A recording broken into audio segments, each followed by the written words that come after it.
Hoje é dia do trabalho, feriado nacional. Você está curtindo bem seu feriado? Estou aqui tomando meu chá, tranquilo. E pensando naquilo que a Bíblia fala a respeito do trabalho. O tema do trabalho aparece muitas e muitas vezes na Bíblia.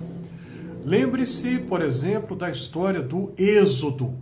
Uma das histórias mais importantes de toda a Bíblia, que funciona como que uma espécie de um fio condutor que percorre as Escrituras. O tema do Êxodo é relembrado muitas vezes nos livros posteriores do Antigo Testamento e no Novo Testamento também. Por exemplo, Paulo, quando escreve aos Colossenses, ele interpreta a morte de Jesus na cruz pela ótica do Êxodo. A hermenêutica, a interpretação que Paulo faz em Colossenses, tem como chave interpretativa o Êxodo, a libertação da escravidão. A partir da história do Êxodo, é fácil concluir que o Deus Criador, que é o Deus libertador, é contra qualquer exploração do trabalhador. É contra uma situação na qual trabalhadores são explorados, oprimidos, não têm direito à folga, não têm remuneração. O Deus Criador é contrário a isso. Esta é uma das conclusões a que nós chegamos quando lemos a história bíblica do Êxodo. E a Bíblia vai falar mais sobre o trabalho, vai falar, por exemplo, digno é o trabalhador do seu salário, e vai nos mostrar como que o trabalho é uma maneira de glorificar a Deus. Na teologia de Martinho Lutero, esse vai ser um tema muito importante. Lutero vai dizer, por exemplo, que uma mãe na sua casa, trocando as fraldas sujas do seu filhinho, bebezinho ainda, e um pregador no púlpito, domingo no culto, ambos glorificam a Deus da mesma maneira. Nós não usamos essa linguagem corajosa, ousada de Lutero de jeito nenhum, né? Na nossa perspectiva, a mãe trocando a fralda suja do seu filhinho, bebezinho, não está glorificando a Deus, não. O pregador, domingo na igreja, tá. Esse sim. Lutero vai dizer que uma atividade e outra igualmente dão glória a Deus. E João Calvino vai explorar, vai desenvolver essa ideia de Lutero ainda mais, para dizer que o trabalho é a maneira de glorificar a Deus. Isso me faz lembrar uma lenda medieval anterior, muito provavelmente, anterior ainda a Lutero. Essa lenda foi recolhida, foi colocada por escrito no século XIX, pelos irmãos Grimm. Não sei se você já ouviu falar deles. Dois alemães que eram irmãos gêmeos, um chamava-se Jacob, né, Jacó em português, e o outro Wilhelm, né, que é Guilherme em português. Então os irmãos Grimm, eles eram ambos, além de gêmeos, eles tinham a mesma ocupação, eles eram folcloristas, como que antropólogos, e eles recolheram muitas lendas, muitas mesmo, que eram passadas de uma geração para outra, né, tudo pela tradição oral, e as colocaram por escrito. Então uma das lendas que os irmãos Grimm recolheram, presta bem atenção no que eu estou falando, hein? Eu disse lenda. Não vá dizer depois que eu falei que está na Bíblia, porque não está. Eu não disse isso aqui nenhuma vez. É uma lenda medieval. A lenda diz então que anos depois que Adão e Eva foram expulsos do paraíso, outra pausa breve aqui, senão meu chá esfria.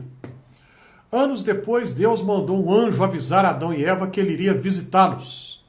E diz a lenda que a essa altura Adão e Eva já tinham 12 filhos. E a lenda acrescenta um detalhe também, diz que eram 6 filhos bonitos e 6 feios. Aí o que Adão e Eva fizeram? Prepararam os 6 filhos bonitos e esconderam num canto da casa os 6 que não eram tão bonitos assim.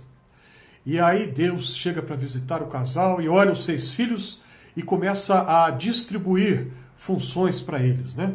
A dar-lhes bênçãos. E diz assim, esse aqui vai ser um advogado, aquele outro ali vai ser um médico.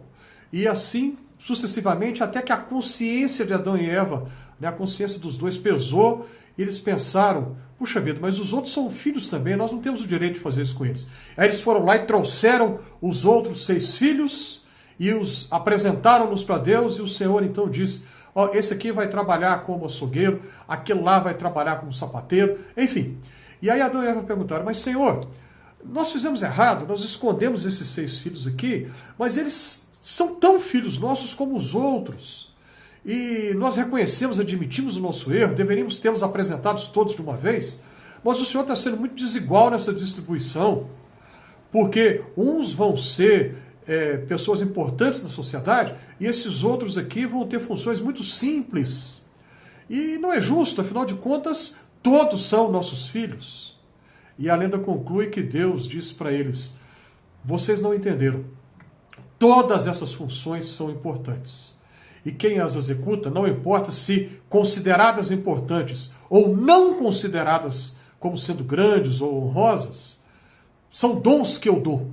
E todas devem ser executadas de igual maneira, com o mesmo zelo, porque todas são importantes. Eu que estou concedendo estes dons. Uma lenda medieval muito curiosa. Tem coisas que a gente vai questionar, né? Essa história, né, de Adão e Eva terem vergonha dos filhos que não eram bonitos, mas não vamos entrar nesse detalhe, de jeito nenhum.